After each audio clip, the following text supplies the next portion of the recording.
Ассалаумағалейкум, роднойлар, қалайсыңдар? Көңіл күй барлығы жақсы ма? Көршілер, денсаулық, үй іші бәрі аман деп ойлаймын. Аллаға шүкір, біз де аманбыз. Сен де амансың, родной, родная. Сен үшін осы видеоны түсіріп отырмын. Менің ниетім пайдалы болу. Өзімнің біліміммен, тәжірибеммен бөлісу. Алла қаласа, мен айттым, YouTube каналымды тұрақты түрде жүргізіп отырам. В общем, бүгінгі тақырып бізді өзіміздің қалаған өмірімізге жеткізбейтін кедергілер деп аталады. Біз мысалы бір өмірді қалаймыз ғой. Бар ғой, бәріміз қалаймыз, бәріміз армандаймыз, бір мақсатымыз бар, үлкен ақша, бір бизнес, бір мықты, бір тұлға деген сияқты. Бірақ сол өмірге жеткізбейтін бізде кедергілер бар да. Сол кедергіні мен ашып айтып беретін боламын, қандай нәрсе екен. В общем, диагнозын қойып беремін да, не нәрсе екенше. В общем, осы видеоны сол үшін до конца көрдіңдер. Подписка жасауды ұмытпаңдар, достарыңға жіберіп қойыңдар, комментарий, 1040 комментарий жазыңдар, в общем, активность көрсетіңдер. Сол кезде маған да шабыт болады 1040 видео түсіруге, Кеттік. Бізді нәтижеге жеткізбейтін кедергі, қалаған өмірімізге жеткізбейтін кедергі ол не? Ол ең бірінші біздің ойларымыз ғой. Ой дұрысталса, негізі бүкіл нәрсе дұрысталады да бұл өмірде. Бізде каша мына жерде кетіп жатыр ғой. Каша мына былықтың барлығы мына жерде да. Жақсы, қандай ойлар? Мүмкін емес, қолымнан келмейді, мен жасай алмаймын, уникальный емеспін, менде білімім жоқ, мен анау сияқты байдың баласы емеспін, Қазақстанда даму мүмкін емес, үлкен ақша табу мүмкін емес, анау деген сондай 1040 ойлар бар. Реально өзіңе сұрақ қойшы, менде қандай ойлар, кері ойлар ғой, кері тартатын ойлар да, сен мақсатыңа жеткізбейтін. Мүмкін емес, анау 40 деген сияқты жазасын. Энергиям жоқ, менің сөйлей алмаймын, бизнес жасай алмаймын, адамдармен қарым-қатынас құра алмаймын, анау 1040 ой бар, осы ойда кедергі бізге. Соны жазасын бәрі, мынандай шығады сенде бір 10, 20, 30, ойшым. Енді сол ойлар қайдан пайда болды, өзіңе сұрақ қойшы. Ол сенің ортаңнан пайда болды да негізінде. Сол араласатын ортаңнан. Олар не істейді? Сен бір нәрсе жасағың келген кезде не істейді саған? Қоя сал. Қолынан келмейді сенің. Ол мүмкін емес. Қоя сал. Анау деген сияқты. Сен ішкі қалауында бар. Бір жақсы өмір сүргің келеді, өскің келеді, дамығың келеді. Бірақ ондай адамдар не істейді сені? Кері тартады да. Сен қолынан келмейді, ол мүмкін емес. Бүйте сал, сөйте сал деген сияқты. Проблема осыда да, проблема осыда. В общем, сені тартатын адамдар, кері тартатын адамдар да, алға емес, кері тартады да, сол вирусын саған жұққызады ғой, Мен айтайын, бұл өмірде бір үлкен ақшаға, бір үлкен нәрселерге жеткен адамдар ешқашан мүмкін емес, сен қолынан келмейді деп айтпайды. Ондай әңгімені айтатын адамдар, бұл өмірде түкке жетпеген адамдар да, Артта жүретін адамдар, үнемі негативте, мусорда жүретін адамдар айтады. Ондай қолынан келмейді, мүмкін емес, бүйте сал, қойте сал, анау үнемі, в общем, негативте жүретін адамдар да. Сондай адамдар. Солардың ойлары саған жұқып кеткен ғой. Өзіңді анализ жасап көрді. Сондай кері ойлар пайда болса, қара, сен ұстап тұрған нәрселер солар.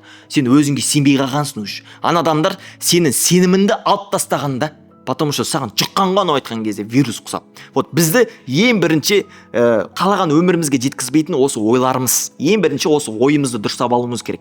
Ойымыз дұрысталатын болса, біздің сөзіміз дұрысталады, шыққан сөздеріміз. Мен жасай аламын. Қолымнан келеді, Алла тағала маған потенциал берді, мүмкіндік берді, барлығына 12 мүше берді ғой, ешкімде 2 баспен, 3 баспен, 10 қолмен жүрген жоқ қой, барлығымызға бірдей нәрсе берді ғой, сол ми, сол көз, сол аяқ дегендей сияқты ғой, барлығын берді.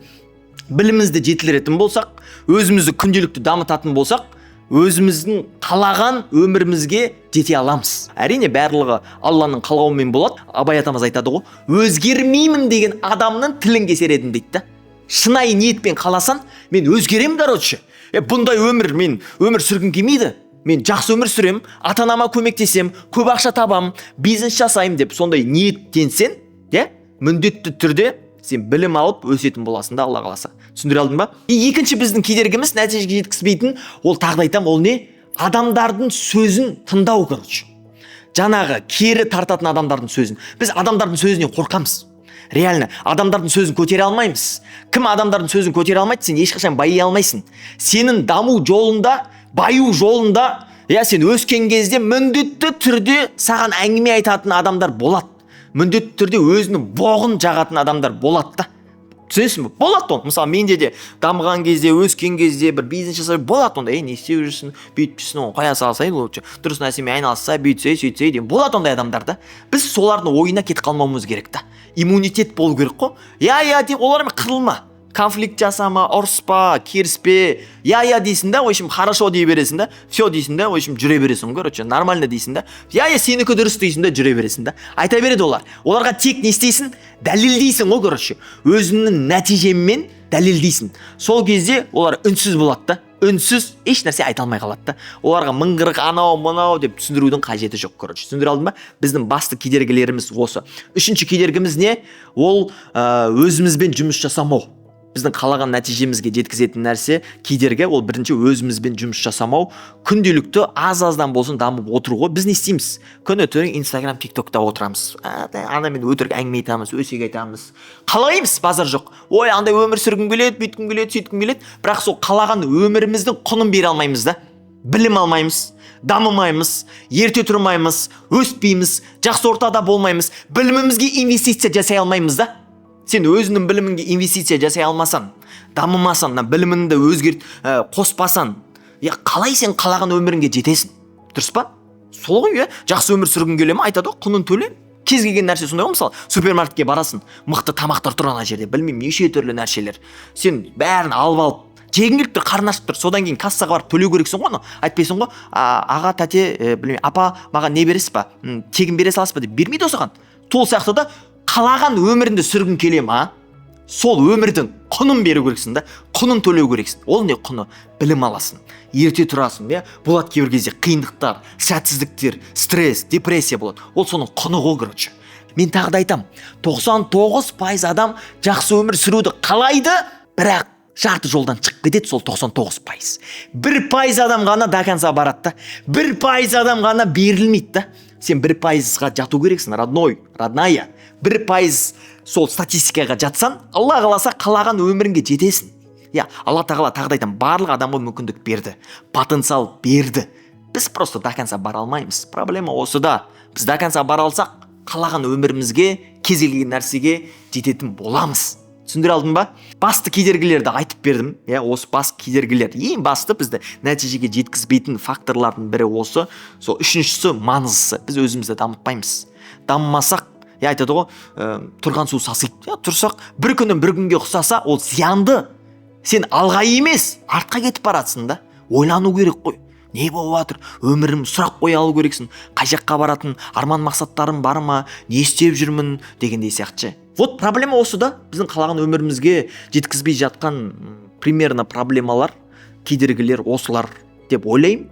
Сенде сол үшін ең бірінші жаңа айтқандай ойлау қабілетімізді дұрыстайық. Ең бірінші нәрсе осы міне. Мынау өзгерсе, ойлау қабілет автомат барлығы өзгереді. Біз адамдармен, қоғаммен өмір сүргеннен кейін болады неше түрлі адамдар, неше түрлі ситуациялар, соларға сыңып қалмай, солардың сөздерін қабылдап қалмауымыз керек. В общем, былай ғой, короче. Дей береді да, өзіңдікін ұра бересің, короче. Үшіншісі не? Ол білім алу. Үнемі күнделікті дамып отыру. Үнемі білім алып отыратын болсаң, Алла қаласа, өзінің қалаған өміріңге жетесің деп ойлаймын, короче. Түсіндіре алдым деп ойлаймын. Пайдалы болды деген ойдамын. Осы видео ұнаса, лайк, комментария достарыңға жіберіп қой. Тіркеліп ал, Алла қаласа тағы да видеолар шығарам. Сол видеолар саған пайдалы болады деген ойдамын. Роднойлар, роднаялар. Өзгерем деген ниет болса, сен үшін мықты өзгеріс атты приложение дайындадым. Ол жерде өзгерем деген адамға бүкіл сабақтар, аудиоподкасттар, кітапшалар барлығы бар. Соған доступ алам десен, осы YouTube-тың астында сілтеме бар, WhatsApp-қа жазсам болады. Сені күтем.